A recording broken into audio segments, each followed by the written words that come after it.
नमस्कार, यह है कहानियों का अद्भुत संसार किस्सा कहानी और मैं मंजीत ठाकुर किस्सा कहानी ओरिजिनल्स के तहत और मधुपुर के किस्से के तहत आपको सुना रहा हूं एक अपनी ही लिखी कहानी, गुड्डू भैया की गजबे दंबूक। ये कहानी कॉमेडी है, सुनिए और मजे लीजिए। चलते चलते गुड्डू थककर चूर हो गया था। वो उस पल को कोस रहा था जब उसने मिश्रा चच्चा की बात पर भरोसा कर लिया था। गुड्डू ने पीछे देखा, उसका जिगरी यार जमशेद झुककर अपने चप्पल के उतर गए फीते को ठीक कर रहा था। सड़ी हुई गर्मी थी और धूल के बगुले उठ रहे थे। सड़क ऐसी थी कि लगता ही नहीं था कि कभी रही भी होगी। धूल मैदे की तरह महीन थी जिसमें पैर टखने तक धंस जाते थे। मिश्रा चच्चा को लानतें भेजते हुए उसने जमशेद को पुकारा, अरे महाराज कितनी देर लगाओगे? असल में कल शाम को गुड्डू और जमशेद बैठकर मिश्रा जी के साथ ताश फेंट रहे थे। बातों बातों में मिश्रा चचा को उनको भारत के गौरवशाली अतीत के किस्से सुनाने लगे कि उन दिनों भारत सोने की चिड़िया कहा जाता था, जहां बादल इजाजत लेकर बरसते थे और खेतों में सुबह बुआई करके शाम को कटाई कर ली जाती थी, जहां दूध की नहरें और घी की नदियां बहती थी, जहां दलदल में दही जमा रहता था, जहां औरतें हूरों की तरह खूबसूरत होती थी और हर लड़के के लिए एक अदद दुल्हन हुआ करती थी। गुड्डू और जमशेद दोनों मचल पड़े। कहा कि गुड्डू और जमशेद दोनों बचपन से ही कुंवारे थे और देश में लड़कियों की घटती तादाद के मद्देनजर इनके हाथ पीले, हरे या नीले किसी भी रंग के होने के कोई आसार भी नहीं थे। अब यही नहीं, तुर्रा यह था कि दोनों के दोनों नंबर 1 के काहिल, आलसी और मुफ्तखोर भी थे। तो अब दोनों दोस्तों ने मन ही मन तय कर लिया कि आज के इंडिया में अब तो नहीं रहना है, जहां खाने से लेकर हाजत से निपटने तक के लिए कतार में लगना पड़ता है। एकदम नरक है, नरक।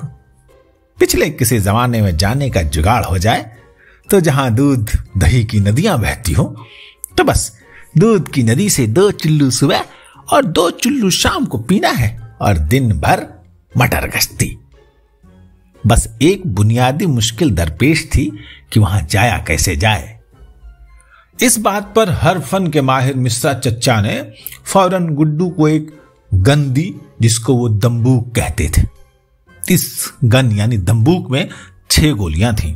6 गोली मारो, बंदा अतीत में फेंक जाता था, दोबारा मारो तो वापस।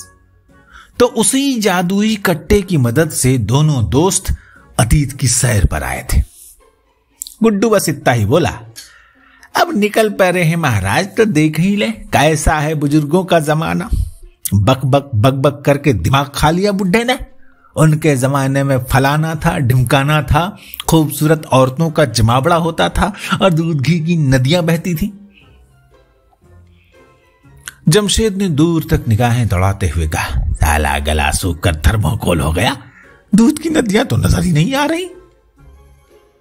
गुड्डू ने आसमान की तरफ नजरें टिका दी।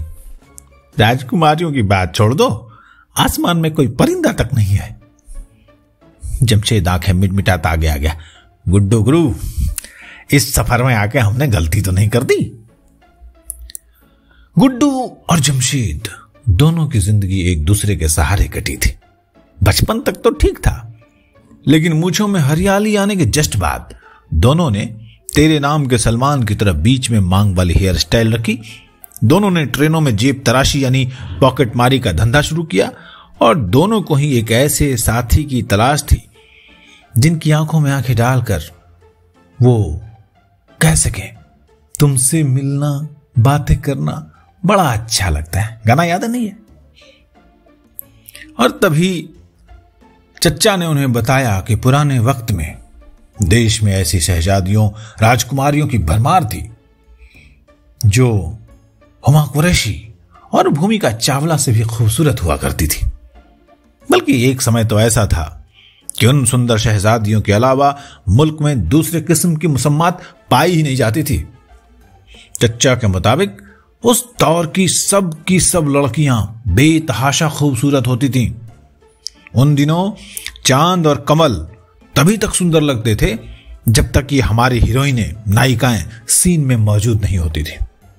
इनका मन माखन सा और रंगत दूध सी होती थी।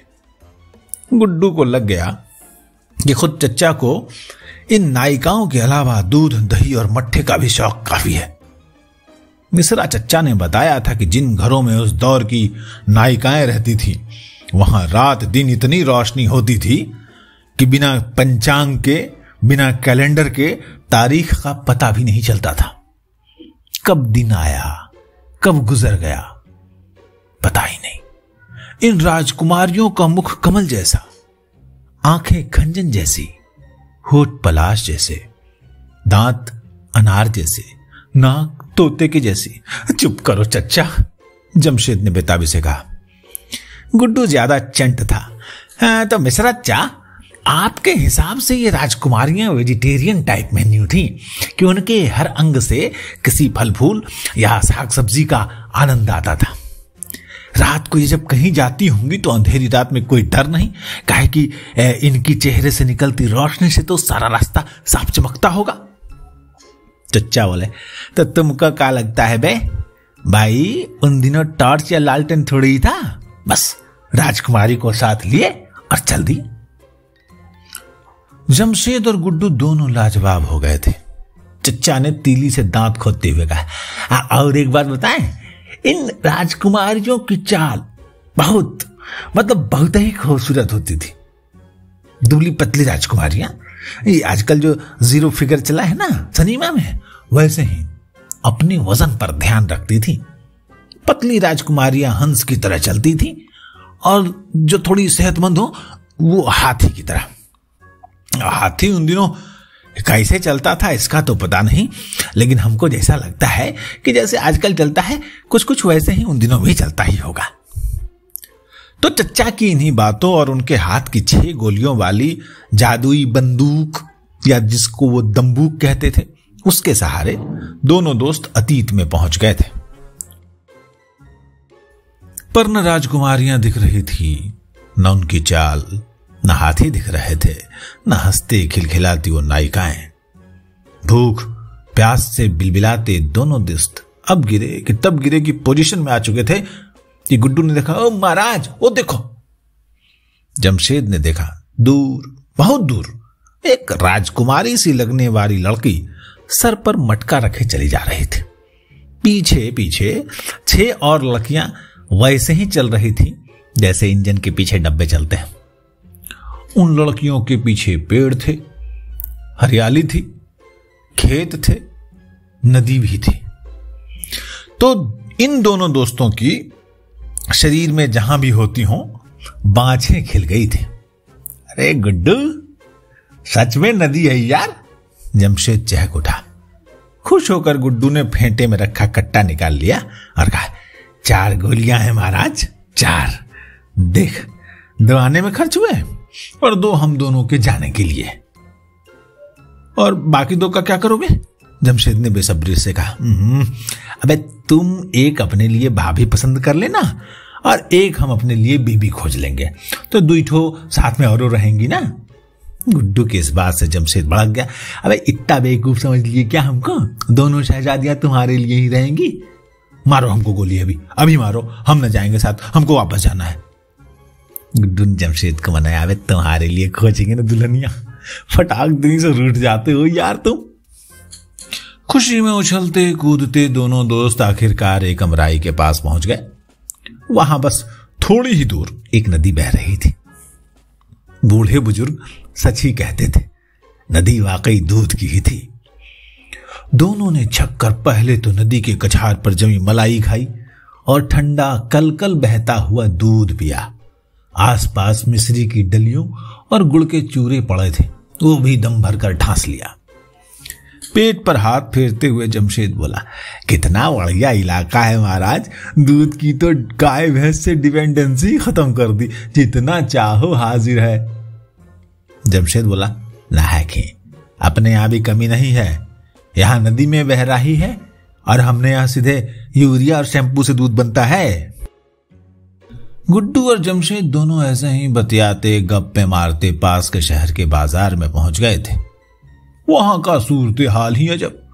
उन्होंने सुना कि शहर के राजा की डेथ हो गई थी और अब वहां का हाथी नए राजा की तलाश में निकल पड़ा था। गुड्डू हैरान रह गया। भैया हमारे यहां तो लोग चुनते हैं ना, वोट देकर चुनते हैं ना। वहां के एक आदमी ने लापरवाही से कहा, हमारे यहां हाथी चुनता है। इंसान को पैसा दारू वगैरह से बरगलाया जा सकता है, हाथी को नहीं। सोने के झालरों, रंग और चंदन वगैरह से सजा सजाया हाथी सूंड में फूलों की एक खूबसूरत माला लिए झूमता हुआ बाजार में फिर रहा था। वह जिस किसी के गले में हार डालता वही आज इस नगर का राजा बन जाता। गुड्डू हाथी को देखने के लिए भीड़ को पीछे से अपने अंदाज में धक्का देने की कोशिश कर रहा था कि लोगों ने उसे जगह दे दी। गुड्डू अचानक हाथी के ठीक सामने आ खड़ा हुआ। दोनों की निगाहें मिली और बेहद हिकारत से देखते हुए हाथी ने माला गुड्डू के गले में डाल दी। भीड़ में किसी ने जमशेद से उसका नाम पूछा और नारा लगा, हमारे नहीं महाराज गुड्डू की जय। मतलब गुड्डू जी राजा बन गए थे। सपने पूरे होने का वक्त आ गया था। जमशेद भी उछल रहा था, मिश्रा चाको भी बुला लेंगे, तीनों मिलकर इस नगर में राज करेंगे, राज। वो रात दोनों की बड़ी अच्छी कटी थी। दोनों लफंदरों ने महल में जाकर जो मर्जी आया वह ठूस ठूस कर खाया। अंगूर से लेकर ड्रैगन फ्रूट तक, जिनके नाम दोनों के दादों परदादों ने सुने भी नहीं थे, वो सब फल बकोट बकोट कर खाया। दासियों को आंखें फाड़ फाड़ कर देखा। उनमें से एक दासी को तो जमशेद देखता ही रह गया। कहा कि उसके बाल ऐसे थे कि कोई भी इंसान सुमार्ग और कुमार्ग का अंतर भूल जाए। जुल्फे बंगाल हेयर ऑयल का असर भी कुछ ऐसा ही होता था। जाने क्यों जमशेद को लगता था कि यह दुनिया का सबसे कारगर और महंगा तेल है। जमशेद सदियों तक उस दासी को ऐसे ही देखता रह जाता, लेकिन उसे टहोका देते हुए मंत्री ने कहा, boys please maintain your class. तो उसे लगा कि आने वाले वक्त के राजा और महामंत्री को ऐसी लीचड़पने वाली हरकतें नहीं करनी चाहिए। फिर भी चोर चोरी से जाए तुम्बा फेरी से न जाए वाली कहावत को जायज ठहराते हुए दोनों उचक्कों ने सोने के वक्त पहले तो खूब धमाल मचाया। दोनों गद्दे पर खूब कूदे, तकिए से लड़ाई करके उसकी रुइयां भी खेल दी। दोनों इस खाम ख्याली में थे कि बस सुबह सूरज निकलेगा और उन्हें तख्त ताऊस मिल जाएगा। मगर अगली सुबह उनके लिए कुछ खास नहीं था। मंत्री सुबह में नाश्ते के साथ कुछ शर्तें लेकर आया था। पहली शर्त थी जंगल जाकर शिकार करना और दूसरी थी 1.25 मन लोहे का भाला उठाकर घुड़सवारी करना। गुड्डू खुशी खुशी मान गया। उसे लग रहा था कि शिकार उसके लिए बहुत आसान काम है, क्योंकि अभी तक की जिंदगी में उसने चांदमारी के सिवा क्या ही किया था। लेकिन जब जमशेद ने बताया कि 1.25 मन का मतलब 50 किलो होता है, तो उसके छक्के छूट गए। इतना भारी भाला, 30 पर से घुड़सवारी। दोनों जब अगली सुबह को निकले तो मंत्री ने उन्हें जंगल में एक वक्त का खाने की पोटली देते हुए चेतावनी दी, अगले 3 दिन में तुम शिकार के साथ नहीं लौटे तो तुम्हारी उम्मीदवारी खत्म। कहे कि हम एलिफेंट डिसीजन को चाहे जितने रिस्पेक्ट से देखें, पर है तो वो जानवर ही। खाने की पोटली में मक्के की मोटी मोटी रोटियां, नमक मिर्च और अचार बंधा था। सूखी रोटियां देखकर जब गुड्डू ने एतराज जाहिर किया तो मंत्री ने कहा, अभी तक तुम लाट साहब बने नहीं हो, इसलिए जो चुपचाप मिले खा लो। गुड्डू ने मन ही मन में तय कर लिया कि राजा के पद और गोपनीयता की शपथ ग्रहण के बाद उसका सबसे पहला काम इस मंत्री को 100 कोड़े लगवाने का और फिर उसकी खाल में भूस भरवाने का होगा। जमशेद भी यह बात जानता था, पर वो इस बात से कतई बेखबर था कि उसकी पीठ पर लदी पोटली की रोटी में मंत्री ने जहर मिला दिया है। गुड्डू और जमशेद शिकार की तलाश में एक तालाब के किनारे रुक गए। थोड़ी देर झपकी लेने के बाद जमशेद ने थोड़ी चाय पत्ती निकाली और तालाब से दूध निकालकर चाय बनाने के लिए धूप में रख दी।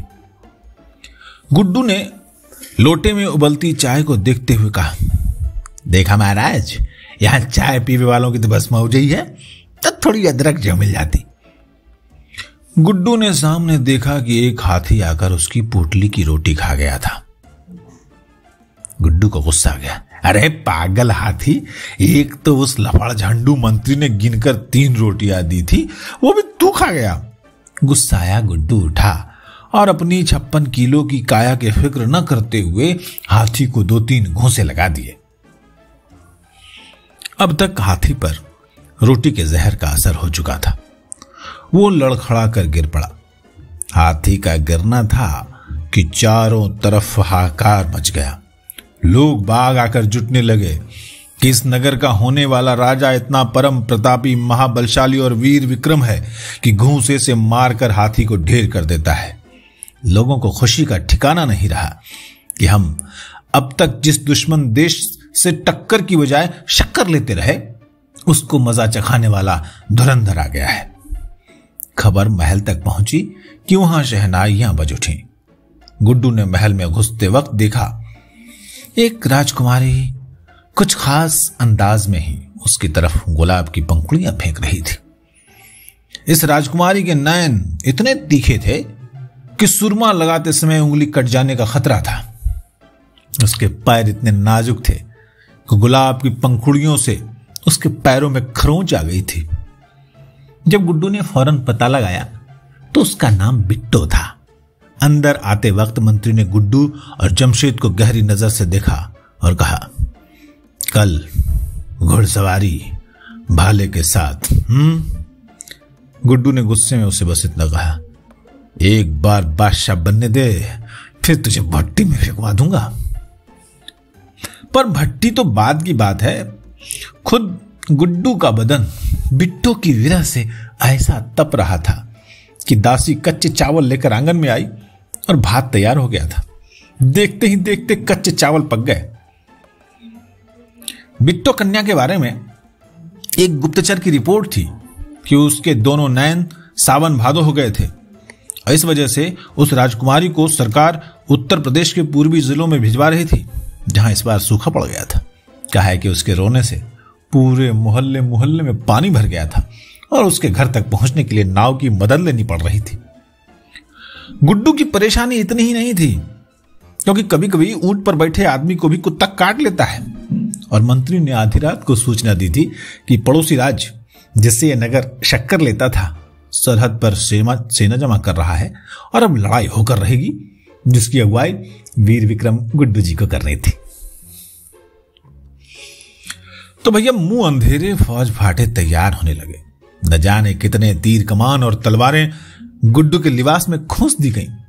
मतलब जितने भी लड़ने के अल्लम गल्लम हथियार और पोशाक होती है, सबसे जमशेद और गुड्डू को सजा दिया गया था।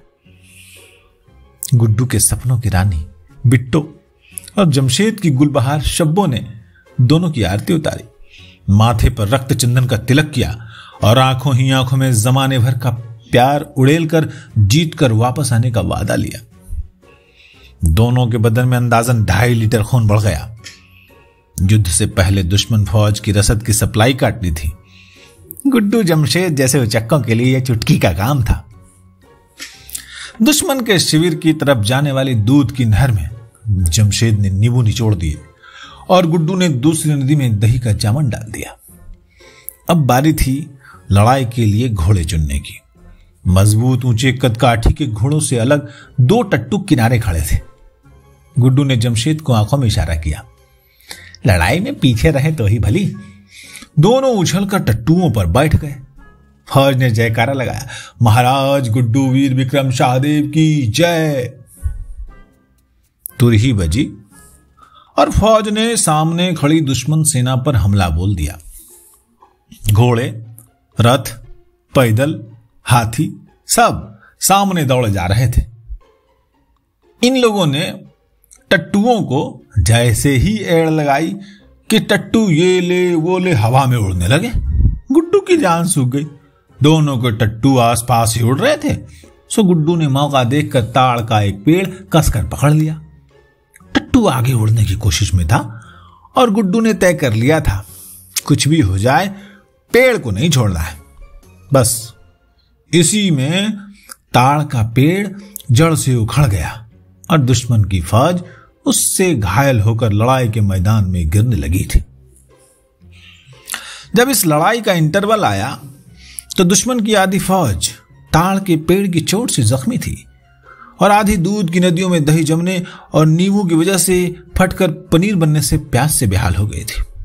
उनके पास भागने के सिवा कोई और चारा नहीं था।